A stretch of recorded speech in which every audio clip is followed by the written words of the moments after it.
Hello hello hello, जय हिंद। आज हम लोग जेईई मेन प्रीवियस ईयर 2024 जनवरी शिफ्ट का क्वेश्चन पेपर डिस्कस करने वाले हैं। तो यहाँ पे पहला क्वेश्चन दिया है, position of an ant moving Y Z plane में मूव कर रहा है। इसका की पोजीशन दे रखा है, पोजीशन वेक्टर दिया है 2t² जे कैप, यानी वाई और जेड प्लेन में दिया है ना 5k। बोल रहा है कि the magnitude of direction of velocity of the end at t is equal to 1 second. Velocity vector ही तो निकालना है एक तरह से, मैग्नीट्यूड प्लस डायरेक्शन, है ना। तो देखो हमें पता है कि वेलोसिटी का फॉर्मूला क्या होता है, डेरिवेटिव ऑफ पोजीशन या position vector with respect to time. तो देखो अगर विथ रिस्पेक्ट टू टाइम हम डेरिवेट करते हैं इसको तो यही होगा ना। कितना सिंपल है, मुझे तो लिखने की भी ज़रूरत नहीं है, बट मैं लिखता हूँ इसको, है ना। तो ये कितना हो जाएगा 4t, और ये तो 0 हो जाएगा बट यहाँ j, और t इज इक्वल टू 1 पर, यानी कि 4j कैप। तो देखो मैग्नीट्यूड और j मतलब y axis, magnitude 4 metre per second, अगर मीटर में दिया था ना, हाँ मीटर पर सेकेंड हो जाएगा। तो ऑप्शन नंबर आपका सही हो जाएगा 4, है ना। अब नेक्स्ट बढ़ते हैं, सेकेंड क्वेश्चन देखिए। Given below are two statements. पहला स्टेटमेंट है viscosity of gases is greater than that of liquids, यानी कि विस्कोसिटी ऑफ गैसेस। पहले विस्कोसिटी समझो, विस्कोसिटी क्या होता है, चिपचिपापन, किसी भी फ्लूइड में चिपचिपापन, यानी लिक्विड में ज़्यादा ही चिपचिपापन होगा कंपेयर टू गैस। यार फिसलन है ना, कितना लिसलिसा रहा है ना। तो समझो यहाँ पे, और ये पहला स्टेटमेंट ही गलत हो गया क्योंकि गैस के लिए बोल रहा है ज़्यादा, बट नहीं, ऐसा कभी हो ही नहीं सकता। लिक्विड का ज़्यादा होता है विस्कोसिटी, जो जितना मोटा लिक्विड रहेगा उतना ज़्यादा विस्कोसिटी होगी, है ना। अब आगे बढ़ते हैं। अच्छा एक चीज़ और यहाँ पर रिमाइंड करा दूँ आपको कि जैसे कि गैस का क्या होता है कि जब गैस नॉर्मल टेम्परेचर पे होती है तो उसकी विस्कोसिटी, अगर उसी गैस को टेम्परेचर हाई कर दें, उसको मतलब हीट दे दें और ज़्यादा टेम्परेचर इंक्रीज करा दें, तो उस केस में उसकी विस्कोसिटी बढ़ जाती है। और लिक्विड की ऐसा नहीं होता है, जस्ट लिक्विड का होता है कि हीट करोगे तो विस्कोसिटी घटेगी, बट गैस के लिए हीट करोगे तो विस्कोसिटी बढ़ेगी। Keep in the mind. और नेक्स्ट स्टेटमेंट, तो पहला स्टेटमेंट तो रॉन्ग हो गया। सेकंड स्टेटमेंट है surface tension of liquid decreases due to presence of insoluble impurities. तो ये बताओ कि जब किसी भी लिक्विड में इनसॉल्युबल इम्प्योरिटीज हैं, यानी कि जैसे ही हम जो कोई ऐसा इम्प्योरिटीज उसमें सॉल्युबल करने की कोशिश कर रहे हैं जो कि उसमें घुलता एक्चुअल में नहीं है, फॉर एग्जाम्पल डिटर्जेंट नहीं घुलेगा, ये चॉक भी नहीं घुलता है। तो इस केस में क्या होगा कि जैसे ही तुम इनसॉल्युबल इम्प्योरिटीज मिक्स करोगे किसी भी लिक्विड में, तो उस केस में क्या होगा कि जो उनके सरफेस टेंशन में कोहेसिव फोर्सेस लगते हैं, यानी कि सिर्फ सरफेस टेंशन में नहीं, मतलब सरफेसेस पे ही नहीं, पूरे सिस्टम में या पूरे लिक्विड में कोहेसिव फोर्स लगते हैं, उसको डिस्टर्ब करता है ना। तो जब इम्प्योरिटीज मिक्स करेंगे, इनसॉल्युबल होगा किसी भी लिक्विड में, तो उनका कोहेसिव फोर्स इंटरप्ट होगा। इसका मतलब कि उनका सरफेस टेंशन डिक्रीज करेगा। तो ये वाला स्टेटमेंट सही है। और एक बात और क्लियर करो, इसलिए मैं क्लियर कर रहा हूँ ताकि एग्जाम में मिलता जुलता सवाल कुछ आए तो आप कर सको। सेकेंड, मैं ये बात बताना चाहूँगा कि जैसे अगर हम किसी भी लिक्विड में सॉल्यूबल इम्प्योरिटीज़ मिलाएं जो सॉल्यूबल हो जाए, फॉर एग्जांपल चीनी मिला दें, शुगर वाटर में मिक्स कर दें, उस केस में क्या होगा, उसको मिला दें अच्छे से तो मोटा लिक्विड बन जाता है, जिसको तुम लोग मिठाई के दुकान पे खाते हो सीरा बोलते हैं। उसका विस्कोसिटी बढ़ जाएगा, इसलिए क्योंकि वो सॉल्यूबल था, जैसे ही बढ़ा तो उनका कोहेसिव फोर्स इंक्रीज करा देगा। Hope you understood. Next question, तो इसका ऑप्शन पहला सही था ना, क्योंकि इसमें दे रखा है कि statement 1 is correct, statement 2 is incorrect. Oh, second option is correct, statement 1 is incorrect but statement 2 is correct. Next question, if refractive index of material of prism is cot a/2 where a is the angle of prism, और find क्या करना है, angle of minimum deviation will be, यानी पहले refractive index दे रखा है prism का कितना, कॉट a/2, ये है रिफ्रैक्टिव इंडेक्स, और हमें मिनिमम डेविएशन पूछ रहा है। तो मिनिमम डेविएशन का फार्मूला आता है जो प्रिज्म के लिए अप्लाई करते हैं हम लोग रिफ्रैक्टिव इंडेक्स के लिए। तो क्या होता है, साइन ए प्लस मिनिमम डेविएशन एंगल होता है upon 2 upon sine a by 2। तो अब ये बताओ कि इसकी यहाँ पे रख सकते हैं कि नहीं, और कॉट ए बाई 2 को हम ये लिख सकते हैं ना, cos A by 2 upon sine a by 2। तो यही वैल्यू रखो, इसकी जगह पे तो मैंने ये रख दिया, तो ये वाला तो इधर ही रहेगा। देखो साइन, अच्छा इसको ऐसे लिख देते हैं, प्लस डेल एम बाई 2।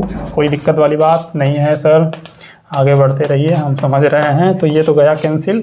देखो इसको कॉस को अगर साइन के फॉर्म में लिखें तो हम लिख सकते हैं ना, sine pi by 2 minus a by 2।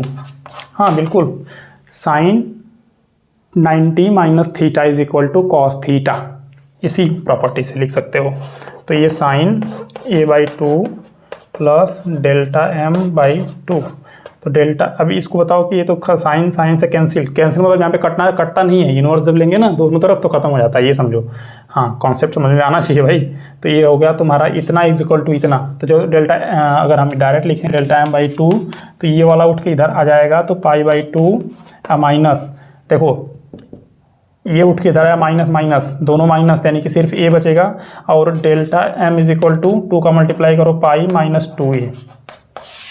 ये है मिनिमम डेविएशन एंगल, वो भी कितना होगा, एंगल ऑफ मिनिमम, एग्जैक्टली क्या है, the prism then the angle of minimum deviation that will be the pi minus 2a। Pi minus 2a is equal to, हाँ first option is correct. ठीक है, next question. Next तुम्हारा दिया है कि a proton is moving with constant velocity is constant of proton, है ना, passes through the region of space without any change in it velocity.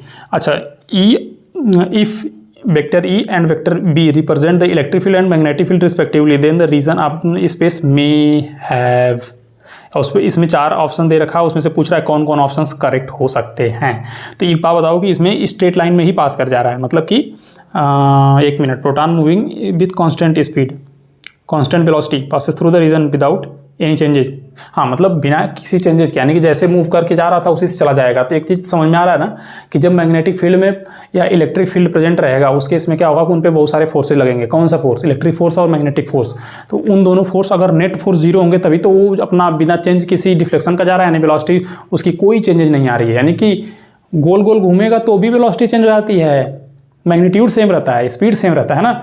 तो इस बात का समझो, यहाँ पे बोला है कि वेलोसिटी कांस्टेंट है, इसका मतलब कि नेट फोर्स ही 0 हो गया, यानी कि फोर्स विथ इलेक्ट्रिक फील्ड और force of magnetic field is equal to 0। और अगर चार्ज उसका Q है तो ये लगेगा ना, और QV क्रॉस B। अगर मैग्नीट्यूड के फॉर्म में लिखो तो यही होगा, QV sine theta is equal to 0। तो अब बोल रहा है कि कौन कौन सा ऐसा केस है जो कि फॉलो करेगा 0 होने के लिए। तो देखो पहला केस क्या दे रखा है कि E is equal to 0, B is equal to 0। अगर इनको पहला E 0 और B 0 कर देंगे तो ये 0 आने वाला है, सही है। दूसरा E तो 0 कर दे रहा है बट B को 0 नहीं कर रहा है। इसका मतलब कि अभी इस बात को समझो यहाँ पे कि E 0 यानी ये वाला टर्म 0, लेकिन यहाँ पे अरे यार ये तो B हम भूल ही गए हैं, बताओ ऐसे कैसे काम चलेगा। तो ये B है, तो अब ये बताओ कि ये B तो 0 है नहीं, इसका मतलब कि ये 0 हो सकता है कि नहीं। देखो ध्यान से समझो इस बात को कि एक ऐसा केस बनेगा जिसमें 0 हो जाएगा जब साइन थीटा की वैल्यू ही 0 हो, यानी कि साइन जब थीटा की वैल्यू 0 होती है तो साइन थीटा की वैल्यू, साइन 0 की वैल्यू भी 0 होती है, ना कि 1 होती है। तो जब 0 हो जाएगा उस केस में क्या होगा कि ये भी बन जाएगा 0, यानी कि ये भी सही है, यानी ये भी केस फॉलो कर जाएगा कंडीशन। अब तीसरा कंडीशन दे रखा है, तीसरा कंडीशन आपका है कि E नॉट इक्वल टू 0। यहीं पे मामला गड़बड़ हो गया, B इज इक्वल टू 0। ध्यान से समझो इस बात को कि यहाँ पे उसका चार्ज तो कुछ ना कुछ होगा, चार्ज तो कांस्टेंट है, वो तो चेंज हम कर नहीं सकते, यानी कि इलेक्ट्रिक फील्ड ही नहीं। क्या है भाई, हाँ तो तीसरा यही है कि इलेक्ट्रिक फील्ड 0 है ही नहीं। जब इलेक्ट्रिक फील्ड नहीं 0 होगा तो तुम इधर कुछ भी करो वो तो एक वैल्यू आने वाली है, और नेट फोर्स 0 होगा ही नहीं। अगर इसको 0 भी कर दो और ये 0 ही हो रहा है, इसका मतलब कि ये वाला सही नहीं है। चौथा देखते हैं, चौथा में दे दिया है कि आपका ना तो E इक्वल टू 0 है और ना ही b इज इक्वल टू 0 है। अब बताओ कि जब e भी नहीं 0 है और b भी नहीं 0 है तो ऐसा तो हो ही सकता है ना कि एक ऐसा कॉम्बिनेशन आए जो इसका और इसका सम 0 कर दे, तो ये भी पॉसिबल है। अरे यार, ये वाला पूरा मैग्नीट्यूड और ये वाला पूरा मैग्नीट्यूड सेम हो, इक्वल एंड अपोजिट डायरेक्शन में हो, क्या मैग्नीट्यूड इक्वल डायरेक्शन अपोजिट, तो नेट फोर्स 0 होगा, यानी ये भी पॉसिबल है। यस पॉसिबल है, ये वाला मैग्नीट्यूड सेम होगा और ये भी मैग्नीट्यूड सेम होगा, बट डायरेक्शन अपोजिट डायरेक्शन में जाएगा, तो क्या कर देगा 0, यानी ये भी, यानी ऑप्शन तुम्हारा सही हो सकता है ये दूसरा और लास्ट, यानी कि इसमें ए बी और D, A B D, option number 3। Next, the acceleration due to gravity on the surface of the earth is g. हाँ ठीक है भाई, सरफेस पर जी है ग्रेविटी। अब उसके बाद बोल रहा है कि if the diameter of earth reduce to half of the original value of mass remain constant then the acceleration due to gravity of the surface of earth would be, यानी कि इसका रेडियस हाफ कर दिया जा रहा है, diameter half होगा तो रेडियस भी हाफ हो जाएगा, तो डायमीटर हाफ किया जा रहा है, मतलब डायमीटर हाफ कर दे रहा है।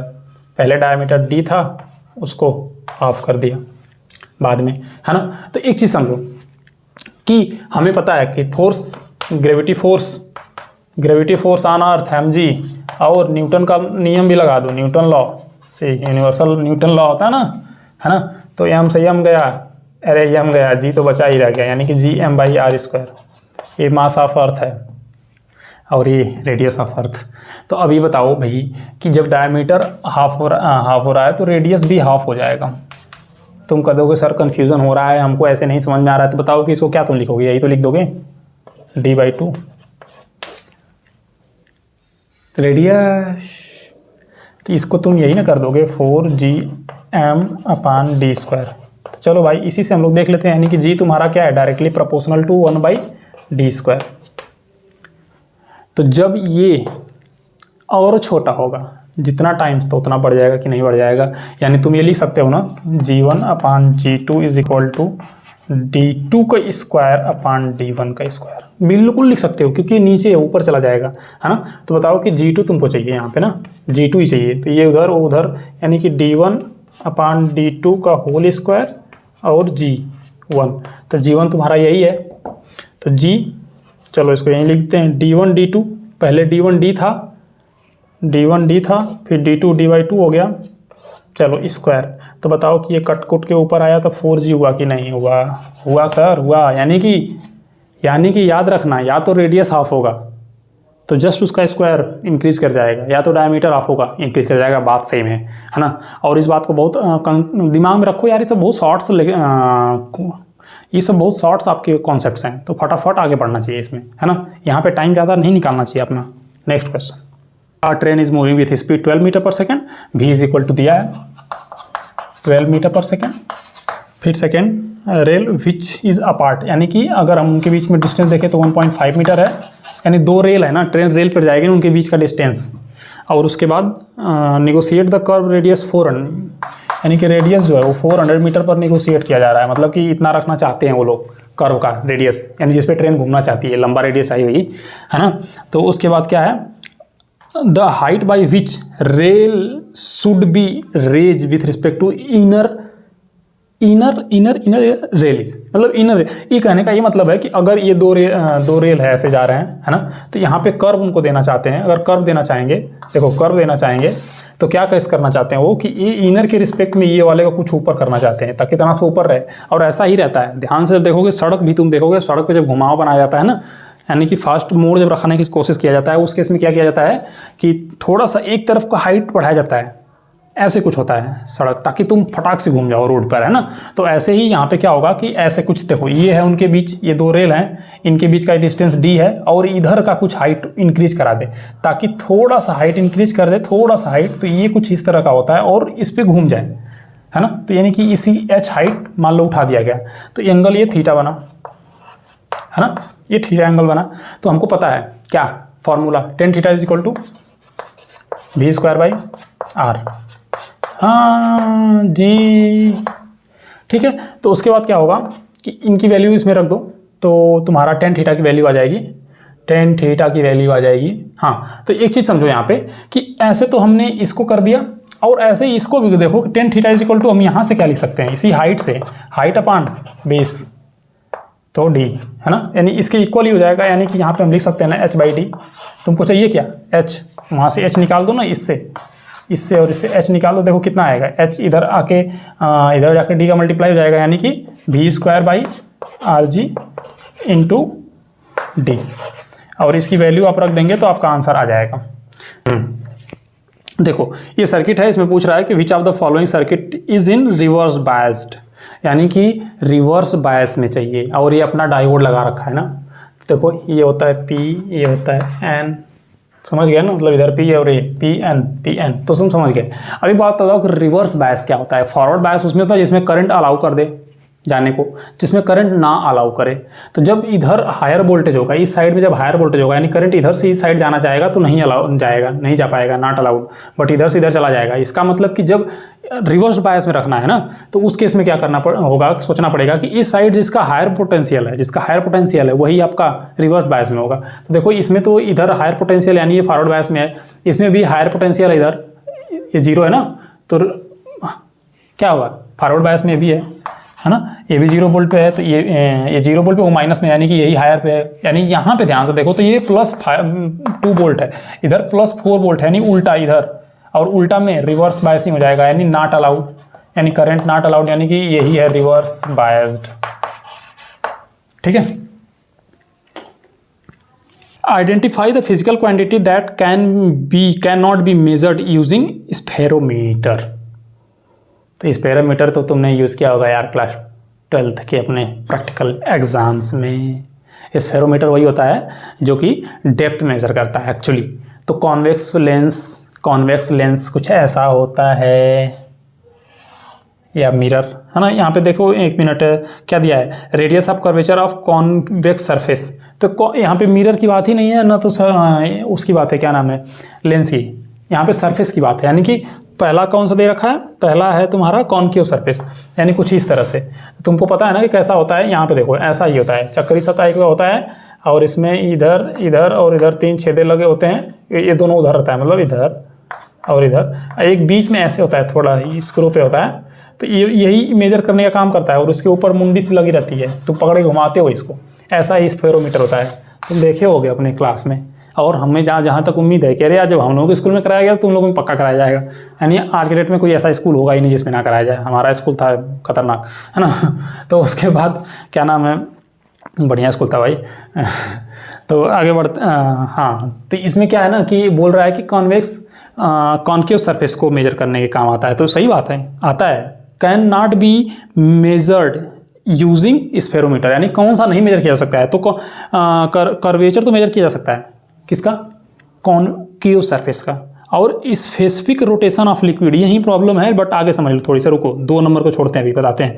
तीसरा नंबर है थिकनेस ऑफ थीन प्लेट्स, यानी पतले प्लेट्स का भी थिकनेस मेजर कर देंगे। इसके बीच में प्लेट रख दोगे ना, और इससे मेजर करना चाहोगे तो मेजर करके बताया कितना हाइट थोड़ा ऊपर चला जाएगा तो मोटाई मिल जाएगी। स्फेरोमीटर से अगर परिचित हो तो जानते होगे और समझ में आ रहा होगा। और कर्वेचर ऑफ कॉन्वेक्स सरफेस का भी मेजर कर लेते हैं, यही है। तो जब इस पे रख के मेजर करेंगे तो थोड़ा ऊपर चला जाएगा इसके कंपैरिजन में, जो इधर तीनों टांग होती है उसकी। तो यहाँ पे भी क्लियर है, यानी कि इसको भी मेजर कर देगा। लेकिन यहाँ पे बोल रहा है ना कि स्पेसिफिक रोटेशन ऑफ लिक्विड, तो स्पेसिफिक रोटेशन तो जानो पहले। स्पेसिफिक रोटेशन होता है कि एंगल कितना, कोई भी मटेरियल है ना, पोलराइज लाइट को कितना रोटेट कर दे रहा है, वही होता है स्पेसिफिक रोटेशन। तो यानी कि यहाँ पे लिक्विड दिया है, यानी किसी लिक्विड, अगर कोई लिक्विड है उससे पोलराइज लाइट पास कर रही है तो वो कितना रोटेट कर रही है, इसको मेजर करेगा, नहीं मेजर कर पाएगा भाई। वो मशीन टाइप कुछ खास मशीन है नहीं, उसमें कोई डिजिटलाइज कुछ नहीं है, वो मेजर ही नहीं कर पाएगा कितना क्या रोटेट हुआ। तो ये पॉसिबल ही नहीं है। ये सिंपल एक डिवाइस है जो ऊंचाई नीचाई को मेजर करता है, सिंपल सैंपल। तो बताओ भाई कि क्या नाम है, specific rotation of liquid measure करेगा, नहीं करेगा, यानी यही आंसर सही है।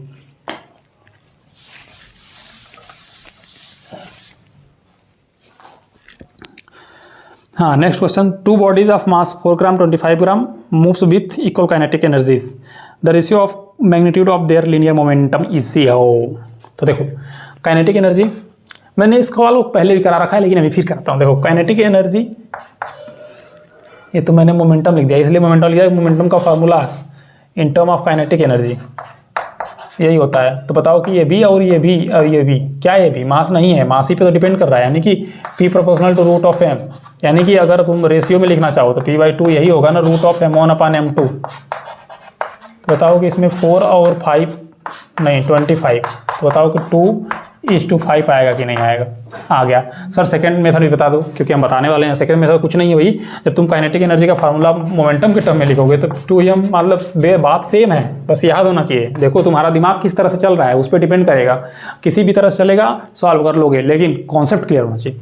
तो देखो इसमें करोगे तुम क्या है, दोनों के लिए काइनेटिक एनर्जी सेम है, यानी इसको P1 कर दो, इसको m1 कर दो, तो ऐसे ही P2 का स्क्वायर अपन 2m1 m2 का स्क्वायर। तो बताओ कि ये तो गया, यानी कि तुम P उसको इधर लेके आओ, यानी कि P1/P2 का होल स्क्वायर करोगे तो उधर रूट चला जाएगा, यानी यही तो हुआ m1/m2। कोई गड़बड़ वाली बात, ये उधर चला जाएगा वो इधर आ गया, है ना। तो देखो यही आया, मतलब सेम, तो आ जाएगा 2:5, है ना। अब नेक्स्ट, मिटाना भी एक अपने आप में काम है भाई मेरे लिए। 0.08 kilogram air is heated at constant volume through 5 degree Celsius. The specific heat of air at constant volume is given. Data है, सब कुछ दिया है, सब कुछ दिया है। इंटरनल एनर्जी अप्रॉक्सीमेटली, तो चेंज इन इंटरनल एनर्जी, हाँ इंटरनल एनर्जी पूछ रहा है, तो पहले की हम चलो इसमें सारी वैल्यूज़ दे रखा है ना, बट लिख ही देते हैं ना। एम दिया है कितना 0.08 kg। टेम्परेचर में चेंजेस कितना आ रहा है, डेल्टा टी है यही। और उसके बाद स्पेसिफिक हीट सी, स्पेसिफिक हीट कैपेसिटी जो होती है वो है तुम्हारी कांस्टेंट वॉल्यूम पे 17 किलो कैलोरी पर kg डिग्री सेल्सियस। तो किलो कैलोरी तो 170 हो जाएगा ना, 1000 गुणा कर दो यार, कैलोरी हो जाएगा पर kg डिग्री सेल्सियस। और इसमें दिया है, हाँ एक कैलोरी में पता है ना 4.18 का मल्टीप्लाई कर दोगे ना तो ये आ जाएगा जूल पर kg डिग्री सेल्सियस। तो ये है, इसको हम लोग रखने वाले हैं SI यूनिट में, यस, क्योंकि हमारा आंसर जूल में आ रहा है नहीं इसलिए। तो देखो थर्मोडायनामिक्स का फर्स्ट लगा दो, Q क्या करेगा, वर्क करेगा plus change in internal energy. तो बताओ कि 0 नहीं होगा जो वेन वॉल्यूम कांस्टेंट है। वॉल्यूम जब कांस्टेंट होगा उस केस में V 0 होगा, क्यों, क्योंकि P इंटू डेल्टा V ही तो होता है, इसीलिए, है ना। तो अब बताओ कि इसमें Q कितना है, डेल्टा U के बराबर ही तो है, और इसका Q का फॉर्मूला होता है mc.ΔT। C क्या है, स्पेसिफिक हीट कैपेसिटी, इसकी वैल्यू रखो ना यार, 170 kg में रखे जाएगा, और ये भी जो इतना रखोगे और 5। तो इन सबको रखने के बाद कितना मल्टीप्लिकेशन करने के बाद आएगा, इसका आंसर आ जाएगा, सारी वैल्यू रख दोगे यार, ऊपर लिखा हुआ है ना, तो सारी वैल्यू रखोगे तो 284 जूल के आसपास अप्रॉक्सीमेटली इतना आएगा। अच्छा एक बात ध्यान रखना है, यहाँ पे 170 नहीं रखेंगे ना, मास रखेंगे पहले, मास, ठीक है। चलो मैं करके दिखाता हूँ ना, 0.8 ये kg में रहेगा, मल्टीप्लाई C तुम्हारा इतना, इसका पूरा का पूरा ऐसे लिख दो 170 मल्टीप्लाई बाई डेल्टा टी मतलब 5 डिग्री सेल्सियस, और इसका भी सब इतना आएगा answer. Next, the radius of third stationery orbit of electron for Bohr atom is R, यानी कि थर्ड के लिए R3 तुम्हारा R है, पूछ रहा है R4 की बात, यही पूछ रहा है, R4 stationary will be the radius of R4, है ना। तो ये बताओ कि बोहर ऑर्बिटल रेडियस, यानी ऑर्बिटल रेडियस कितना होता है, orbital radius 0.53 Z naught Z n square by Z, और उसके बाद जो यहाँ पे n है, या तो क्वांटम नंबर बोलो या तो फिर उसके बाद उसका कौन सा ऑर्बिट है, first second third fourth fifth, है ना, n is equal to that orbit, और ये है एटॉमिक नंबर। तो अब ये क्या नाम है, यहाँ पे ये जो है ना एंगस्ट्रम में आता है, इसका आंसर एंगस्ट्रम में आता है, क्योंकि ये डायरेक्ट यूज़ में आ सकता है एग्जाम में, इसलिए मैंने बता दिया तुमको कि एंगस्ट्रम में आता है, और ये रहेगा। तो अब बताओ कि हमें R1, ये बताओ कि ये जो R है directly proportional to n square, क्योंकि Z भी कांस्टेंट है, ये भी कांस्टेंट है, सेम इलेक्ट्रॉन के लिए बात कर रहा है ना, तो एटम तो सेम ही होगा, यानी Z उसका सेम है एटॉमिक नंबर। तो उसके बाद क्या होगा, अगर हाँ R4 और R3 के बारे में बात कर रहा है ना, तो यही तो होगा ना, n nr4 मतलब 4 का स्क्वायर अपान 3 का स्क्वायर। तो ये कितना है, r है, तो r4 ये उधर जाएगा, मल्टीप्लाई कर जाएगा 16/9 इंटू r। ये है आपका आंसर। कौन सा ऑप्शन सही है? सेकंड। नेक्स्ट क्वेश्चन यही दे रखा है, इसका डेटा यहाँ पे मैंने लिख दिया पहले ही। तो इसमें दिया है कि रेक्टेंगुलर लूप है, लेंथ दे दिया है 2.5 मीटर, विड्थ 2 मीटर, प्लेस्ड है 60 degree to the magnetic field 4 tesla. The loop is removed from the field in 10 second. The average EMF induced in the loop during this time is, यानी कि average induced EMF चाहिए इनको, है ना, इनको नहीं, मुझको, तुमको, है ना। तो हमें पता है कि इंड्यूस्ड EMF का फार्मूला क्या होता है। इंड्यूस्ड EMF का formula minus rate of change of flux per unit time, मतलब rate of change of flux बोल दिया तो हो गया, क्योंकि वो रेट टाइम के साथ ही चलेगा ना। तो उसके बाद क्या नाम है, जो अभी बताओ कि 10 सेकेंड में उसको बाहर निकाल लिया जा रहा है, एकदम बाहर, 10 सेकेंड में बाहर निकाल लिया जा रहा है, यानी कि फाइनली 0 हो जाएगा उनका फ्लक्स, लेकिन इनिशियली B इंटू ए इंटू कॉस थीटा, हाँ, इंटू डेल्टा अपान डेल्टा टी। तो सर थोड़ा सा थीटा के बारे में यहाँ सोच लिया जाए। तो थीटा देखो क्या बोल रहा है यहाँ पे एग्जैक्टली, मैं इसके बारे में बात करता हूँ। Is placed at 60 degree the magnetic field of 4 Tesla, यानी कि जो रेक्टेंगुलर कॉइल रखा हुआ है ना, वो एग्जैक्टली 60 डिग्री पर रखा हुआ है, यानी कि उसका एरिया वेक्टर और मैग्नेटिक फील्ड के डायरेक्शन के बीच का एंगल ही 60 डिग्री है। तो कॉस 60 ही हम लेने वाले हैं। तो उस केस में देखो ये माइनस माइनस प्लस हो जाएगा, यानी कि B इंटू ए तो ये दोनों का मल्टीप्लीकेशन, क्योंकि ये रेक्टेंगुलर है तो यही तो एरिया आएगा, मल्टीप्लाई 5 मीटर स्क्वायर। तो अब देखो इसकी वैल्यू यहाँ पे रख दो, तो ये माइनस माइनस प्लस हो गया, यानी कि B की वैल्यू 4 टेस्ला, ये कितना है 5 मीटर स्क्वायर, कॉस 60 यानी 1/2 हो जाएगा अपान 10, 20 हाफ 10 1 वोल्ट इंड्यूस्ड EMF। देखो यहाँ पे नेगेटिव में भी ऑप्शन दिया है, और तुम नेगेटिव क्लिक करके चले जाओगे, मामला गंभीर आ जाएगा तुम्हारा। घर जाके सर पकड़ के बैठ जाओगे और टेंशन में आ जाओगे एकदम कि आता करके मैंने जाता कर दिया है ना। तो इस बात का ध्यान रखना कि फाइनल, यानी कि बाहर निकालेंगे तो फाइनल, जब चेंज किसी चीज़ के चेंज में देखते हैं तो फाइनल माइनस इनिशियल ही करते हैं। तो फाइनल ये है और इनिशियल जो पहले था उसमें रखा हुआ फ्लक्स। नेक्स्ट क्वेश्चन दिया हुआ है, an electric charge 10⁻⁻6 micro coulomb is placed at origin XY coordinate system 2 point P and Q situated, दिया है दोनों respectively. The potential difference between the point P and Q is, तो ये देखो ये है अपना कोऑर्डिनेट, यहाँ पे आपका चार्ज रखा हुआ है 0,0 पर 10⁻⁻6 कूलम, मैं सही बोला, माइक्रो कूलम, ठीक। चलो इसको अगर तुम मल्टीप्लाई करना चाहो तो 10⁻⁻12 हो जाएगा, 10⁻⁻6 का और मल्टीप्लाई कर देंगे, अब कूलम में बन गया, है ना। अब आगे बढ़ते हैं। तो एक तो बोल रहा है कि P तुम्हारा है कुछ इधर ही होगा, √3, ये है तुम्हारा P, और इधर ही तुम्हारा Q है कहीं, Q बोल रहा है कि √6,0 पे, है ना। तो अब ये बोल रहा है कि इस पॉइंट और इस पॉइंट के बीच का पोटेंशियल डिफरेंस, तो हमको पता है फॉर्मूला पोटेंशियल का क्या होता है, KQ/R, यही होता है फॉर्मूला यही होता है भाई। Q चार्ज है, R डिस्टेंस है उस पोजीशन का, यानी उस पॉइंट का, यानी कि ये वाला डिस्टेंस। चलो इसको अगर हम ना P ही ले लें और इसको Q, यार ये ना DQ करते हैं तो ज़्यादा सही रहेगा, ये DP है ना।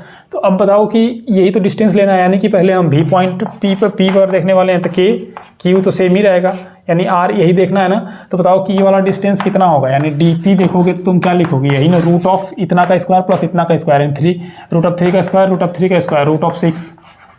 और इसी तरह से DFQ देखो तो ये भी तो रूट ऑफ ये इसका स्क्वायर यानी 6 प्लस 0 का स्क्वायर तो 0 यानी √6। दोनों का डिस्टेंस ही सेम आ गया और चार्ज भी सेम है कि कूलम्स कांस्टेंट होता है, यानी कि सब कुछ सेम ही है। और जब उनका डिफरेंस देखोगे तो 0 ही तो आने वाला है, यानी R जब सेम रहेगा तो जब देखोगे ये यही तो देखने वाले हैं हम लोग ना, डिफरेंस ही देखने वाले हैं ना इनके बीच में। जब यहाँ पे BQ कर दोगे तो ये 0 नहीं आएगा, आएगा सर। तो आंसर 0। कितना आसान है, कुछ सेकंड में तुम इस सवाल को सॉल्व कर सकते हो। कि convex lens of focal length 40 centimetre from forms an image of extended source of light on a photoelectric cell. Current I is produced. The lens is replaced by the another convex lens having same diameter but focal length 20 centimeter. The photoelectric current is now is. तो एक बात बताओ कि कोई एक cell है, photo electric cell, यानी इस पर लाइट पड़ेगी तो करंट फ्लो करेगा, है ना। तो इसके बाद क्या नाम है, इस पर बोल रहा है कि कोई इधर लगाया जा रहा है कॉन्वेक्स लेंस और इमेज फॉर्म्स यानी इसी पे। तो उस केस में क्या होगा कि इलेक्ट्रिक करंट फ्लो होगा। कितना इलेक्ट्रिक करंट आई, जब इसका फोकल लेंथ F था, F = 40 सेंटीमीटर समथिंग दिया है, डेटा भी दे दिया है। अब फिर बाद में इसी को रिप्लेस करके कुछ इसका F को चेंज करके 20 कर दिया जा रहा है। हाँ, तो चेंज कर दो भाई, उससे क्या ही मतलब पड़ेगा। देखो जब इससे लाइट जाएगी और इस पर पड़ेगी तो आई करंट निकल के गया ना। तो जब फोकल लेंथ चेंज कर देंगे तो भी तो लाइट यहाँ से पास करके इस पर जाके पड़ेगी ही पड़ेगी, क्योंकि ये सेल फोटो इलेक्ट्रिक सेल इतना पर्याप्त बड़ा है, लाइट पूरा का पूरा फॉल कर रही है। जब पूरी लाइट फॉल करेगी तो करंट तो निकल के आने वाला है, जितना जाएगा उतना। तो यानी कि करंट में कोई चेंजेज नहीं होगा, सेम करंट फ्लो करेगा। यानी ऑप्शन तुम्हारा इसमें 4 नंबर सही है। A body of mass 1000 kg is moving horizontally with velocity of 6 metre per second. If 200 kg extra mass is added the final velocity. हाँ, तो क्या होगा, कुछ नहीं, सिंपल तो है, conservation of momentum. Yes, momentum हमेशा कंजर्व रहता है किसी भी ऑब्जेक्ट का जब उससे बाहर से कोई उस पर फोर्स ना लगाया जाए। यानी एक्सटर्नल फोर्स के एब्सेंट में मोमेंटम ऑलवेज कंजर्व रहता है। तो यहाँ पे एक्सटर्नल फोर्स नहीं लग रहा है तो सर मोमेंटम कंजर्व कर दीजिए। तो देखो इनिशियल मोमेंटम यानी कि initial momentum is equal to em + 200 yes kg भी, यानी यही तुम्हारा भी चाहिए। तो इतना अपान इतना, तो देखो कितना दिया है 1000 kg, कितने से चल रहा है 6 मीटर पर सेकेंड से। यस, तो यानी कि इन दोनों का सम, यही 200 एक्स्ट्रा बढ़ाया जा रहा था, वही लिखा मैंने, तो 1200 kg। तो ये 2 आएगा 200,005, यानी कि 5 मीटर पर सेकेंड तुम्हारा आंसर। कितना बढ़िया सवाल था। ये plane electromagnetic wave propagating in X direction is described by the equation the intensity of wave is. तो इलेक्ट्रिक फील्ड का इक्वेशन दे दिया, एक्स डायरेक्शन में जो प्रोपोगेट कर रही है, इलेक्ट्रोमैग्नेटिक वेव के फॉर्म में ही प्रोपोगेट होता है। जब कोई चार्ज प्रोपोगेट करेगा तो इलेक्ट्रिक फील्ड भी देगा, तो मैग्नेटिक फील्ड अपने आप आ जाती है। तो आओ देखते हैं, इलेक्ट्रिक फील्ड का यहाँ पे दे दिया है, तो हमको फार्मूला पता है, intensity of wave epsilon naught E naught का square into c. C is the speed of light, E क्या है, एम्पलीट्यूड ऑफ द वेव। तो यहाँ पे इलेक्ट्रिक फील्ड का वेव दिया है, तो इलेक्ट्रिक फील्ड का एम्पलीट्यूड जो होता है, तो तुमको पता है ना, स्टैंडर्ड इक्वेशन होता है sin ω t - kx। तो ये बताओ कि यही तो ई नॉट इतनी दिया है। ई नॉट ऊपर देखो क्वेश्चन में 400 आई थिंक 200 वोल्ट पर मीटर, तो 200 वोल्ट पर मीटर दिया है, उसकी वैल्यू वहाँ पे रख दो सारी। तो 1/2 multiply epsilon naught 8.85 10⁻⁻12 newton metre square. तो यहाँ पे मीटर स्क्वायर पर, यहाँ पे coulomb square per newton metre square, है ना। ये होता है यूनिट, जो कि तुमको याद होना चाहिए, या फिर निकाल भी लोगे फॉर्मूले से, है ना। तो यहाँ पे हो गया है तुम्हारा एप्सिलॉन नॉट, ई की वैल्यू 200 वोल्ट पर मीटर स्क्वायर मल्टीप्लाई सी कितना होता है 3 × 10⁸ मीटर पर सेकेंड। इसका मल्टीप्लाई कर दोगे और आंसर तुम्हारा आ जाएगा। बता देते हैं तुमको आंसर, यहाँ पे आंसर है तुम्हारा 53.1 वाट पर मीटर स्क्वायर। इंटेंसिटी यही होती है, वो इंटेंसिटी का यूनिट होता है वाट पर मीटर स्क्वायर, क्योंकि कितनी पावर ऑफ एनर्जी फॉल कर रही है पर यूनिट एरिया, तो वही होता है वाट पर मीटर स्क्वायर। ऑप्शन तुम्हारा कितना, सेकंड ऑप्शन सही है ना। Given below are 2 statements. Statement पहला क्या दिया है कि Planck's constant and angular momentum have same dimension. तो प्लैंक कांस्टेंट का डायमेंशन कैसे निकालते हो यार? Energy is equal to H into nu, this is the Planck constant, nu is the frequency. तो इसका एनर्जी का डायमेंशन एम एल पर 2 टी पर -2, एच का डायमेंशन ऐसे ही लिख देते हैं, और फ्रीक्वेंसी पर सेकेंड होता है टी पर -1। तो ये उधर भेज दो तो इधर आ जाएगा, तो नीचे आएगा, ऊपर जाएगा तो प्लस कर जाएगा, यानी कि डायमेंशन ऑफ एच कितना आ गया? एम एल पर 2 टी पर -1 आएगा ना, क्योंकि नीचे से ऊपर जाएगा प्लस कर जाएगा। तो -2 + 1 is equal to -1, that is the dimension of H. ये आ गया तुम्हारा प्लैंक कांस्टेंट का डायमेंशन। लेकिन आगे भी पूछा है कि एंगुलर मोमेंटम का डायमेंशन कितना, यानी कि सेम है कि नहीं। पहला स्टेटमेंट यही है, तो यानी angular momentum L M R भी ये होता है। एम का एम होता है, मतलब मास है तो एम होता है, आर का एल होगा, भी का एल टी पर माइनस, यानी ये सही निकल के आ गया भाई। यानी कि डायमेंशन ऑफ प्लैंक कांस्टेंट और एंगुलर मोमेंटम सेम होता है, डायमेंशन हमेशा निकालना। Yes, next linear momentum and moment of force have same dimension. तो लीनियर मोमेंटम, यानी लीनियर मोमेंटम क्या होता है? P is equal to M into V. इसका डायमेंशन देख लो, m का m होता है L t पर -1। अच्छा, तुम यहाँ पे कंफ्यूज मत होना, देखो r का मीटर होता है L, इसका मीटर पर सेकेंड होता है, यानी कि मीटर L का स्क्वायर हो जाएगा। और तो यहाँ पे देखो, अब ये लीनियर मोमेंटम है, वो तो ऊपर के लिए था। तो linear momentum m L t पर -1, ये हो गया तुम्हारा मोमेंटम के लिए, वो भी किसका? लीनियर मोमेंटम के लिए। और नेक्स्ट बोल रहा है कि हाँ देखो, तुम लोग यहीं पे कंफ्यूज कर जाते होगे जब ये पूछ दिया कि and moment of force have same dimension. Yes, moment of force का मतलब टॉर्क है ना, यानी कि मोमेंट भी बोले कहीं, है ना। अब यहाँ पे तुम मोमेंट ऑफ इनर्शिया के पीछे मत जाना, मोमेंट तो भी होता है टॉर्क। तो torque tau is equal to R cross F, यही तो होता है। तो इसका भी तो तुम लिख सकते हो ना, एल होता है इसका और इसका। तो हम पहले फोर्स का लिखते हैं एम एल पर 2 टी पर, यस, ये तो एक तरह से वर्क का हो गया ना। तो एम एल पर 2 टी पर -2, यार सिंपल है। तो देखो चेंज हुआ, यानी कि ये दोनों सेम नहीं है, नॉट इक्वल। क्यों? क्योंकि ये तो एनर्जी का ही है। तो इसका मतलब क्या कि second statement is incorrect. Next question देखो, a wire of length 10 centimetre and the radius दिया है, connected across the right gap of metre bridge when resistance of 4.5 is connected on the left gap using the resistance box. The balance length is found 60 cm from the left. If the resistivity of the wire is R multiplied by -7 ohm meter, then the value of R. यहाँ पे तुमको resistivity पूछ रहा है। देखो capital R, तुम यहीं पे मार के आओगे आंसर रेजिस्टेंस निकाल के, लेकिन ध्यान रखना रजिस्टिविटी के साथ वो दिया हुआ है ना। देखो रजिस्टिविटी पूछ रहा है, उसमें R मल्टीप्लाई समथिंग ना, तो वहाँ पे R की वैल्यू चाहिए। बट यहाँ पे मीटर ब्रिज का कॉन्सेप्ट लगेगा। मीटर ब्रिज का कॉन्सेप्ट, मीटर ब्रिज पढ़े होगे अच्छे से, अगर नहीं पढ़े हो तो भाई आ जाता है इससे, मीटर ब्रिज, व्हीटस्टोन ब्रिज, इन सबसे क्वेश्चन जरूर आ जाता है ना। तो देखो यहाँ पे दिया हुआ है, चलो मैं तुमको एक एग्जाम्पल से समझा देता हूँ। एग्जाम्पल नहीं, डायग्राम से। ये है तुम्हारा, है ना। तो देखो यहाँ पे लेफ्ट में बोला है कि लेफ्ट में हम लगा दिए एक रजिस्टेंस, कितना रजिस्टेंस? 4.5 ओम।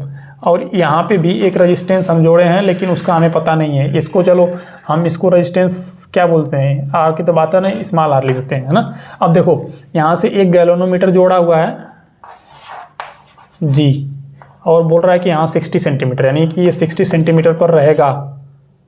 देखो ये पूरा मीटर ब्रिज होता है, तो इसका पूरा 1 मीटर होता है, यानी 100 सेंटीमीटर।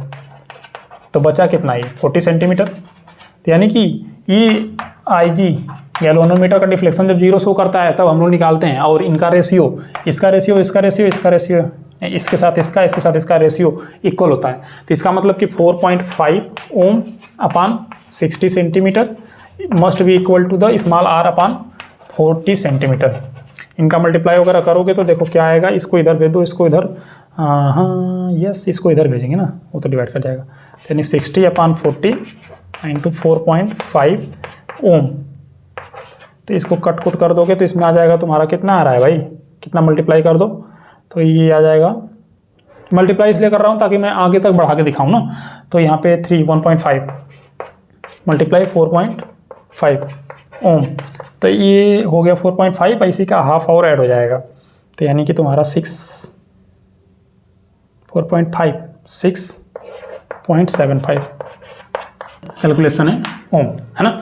अब नेक्स्ट इसमें ये पूछ रहा है कि रजिस्टिविटी, तो रजिस्टिविटी का हमको फार्मूला पता है, रजिस्टिविटी का फार्मूला हमें पता है, rho is equal to R A upon L होता है।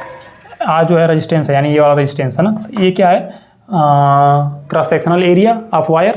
तो क्रॉस सेक्शनल एरिया तुमको वायर का पता है, पाई आर स्क्वायर, यानी कि इसको पाई आर स्क्वायर, और एल भी दिया है 10 सेंटीमीटर, यानी सेंटीमीटर को मीटर में बदलोगे तो यही हो जाएगा, 10 सेंटीमीटर दिया था ना, यस। तो इसकी सारी वैल्यू जब रखोगे तो रो इज इक्वल टू समथिंग आएगा, क्योंकि आर की वैल्यू भी दे दिया है पाई, और ये आर की वैल्यू सेंटीमीटर मीटर में दिया है, तो बहुत अच्छी बात है, मल्टीप्लाई वगैरह कर दोगे अच्छे से, है ना। तो चलो अगर रख के मैं मल्टीप्लाई कर ही दूँ तो कितना आ जाता है, यानी कि रख के मल्टीप्लाई कर देते हैं इनकी वैल्यूज़। तो ये वैल्यू आर हमने अभी निकाला 6.75, अब मल्टीप्लाई पाई 22/7 मल्टीप्लाई आर का स्क्वायर करोगे यार, करोगे तो आ जाएगा तुम्हारा, कितना आएगा, 1 मिनट यार, किधर से किधर मेरा चला गया, 66 × 10⁻⁷ ओम मीटर। तो जो आर की वैल्यू है वो यही आंसर है ना। हाँ देखो, a wire of resistance R and length L is cut into 5 equal parts, if these parts are joint parallelly then resultant resistance will be. तो देखो अगर एल लेंथ उसका दिया हुआ है और आर रेजिस्टेंस है ना, तो बोल रहा है कि ये इक्वली पार्ट्स में डिवाइड हो रहे हैं, इक्वल पार्ट्स में डिवाइड होंगे, यानी R/5 सबका, ईच रेजिस्टेंस का लेंथ यही होगा, लेकिन उसका रेजिस्टेंस भी इतना ही होगा, क्योंकि इक्वली तो डिवाइड हो रहा है ना। और इनको पैरेलल में ऐड कर दिया जा रहा है, किसमें, पैरेलल में ऐड किया जा रहा है। तो हमको पता होता है कि पैरेलल में अगर सेम रेजिस्टेंस ऐड करा जाए और उसका n नंबर हो, तो उस केस में क्या होता है कि अगर रेजिस्टेंस r है उसका, तो या R/n होता है, यानी कि यहाँ पे तो 5/R/5 है, R/5, और कितना नंबर ऑफ रेजिस्टेंस 5 था, मल्टीप्लाई कर दो R/25, यानी कि R इक्विवेलेंट कितना आया। कौन सा ऑप्शन सही है, first. Average kinetic energy of monoatomic molecule is at temperature, temperature ही पूछ रहा है और काइनेटिक एनर्जी दे दिया है। काइनेटिक एनर्जी है 0.414, ये है पॉइंट इलेक्ट्रॉन वोल्ट, और 1 इलेक्ट्रॉन वोल्ट आपको पता है कितना होता है, 1.6 × 10⁻⁻19 जूल, ठीक है। तो बोल रहा है कि मोनोएटॉमिक है, तो ठीक है। तो ये बताओ, काइनेटिक थ्योरी ऑफ गैसेज में पढ़े होगे फॉर्मूला क्या, काइनेटिक एनर्जी ऑफ गैस या मॉलिक्यूल क्या होता है, F/2 × kB × T, T वही टेम्परेचर जो पूछ रहा है। तो यहाँ पे मोनोएटॉमिक गैस है, तो यानी कि डिग्री ऑफ फ्रीडम 3 होगा, सिंगल एटम मोनोएटॉमिक है ना, 3 होता है डिग्री ऑफ फ्रीडम। तो अब बताओ कि यहाँ पे 3 ही लिख दो, यहाँ पे 3 लिख दोगे या फटा दो, तो ये गया उधर, यानी कि capital T is equal to 2 capital K/3 kB। तो यहाँ पे kB क्या है, 1.38 × 10⁻23 जूल पर kelvin is a Boltzmann constant. तो इसकी वैल्यू रख दो, 2 × 0.414 × 10⁻something 1.6 × 10⁻19 अपान 3 × 1.38 × 10⁻23 जूल पर केल्विन। तो देखो यहाँ पे केल्विन में है, ये तो जूल में आता है तो कट जाएगा सब, ऊपर केल्विन जाएगा, यानी कि केल्विन में आएगा T इज इक्वल टू कितना केल्विन में आया था, 300, ये आंसर आपका आएगा।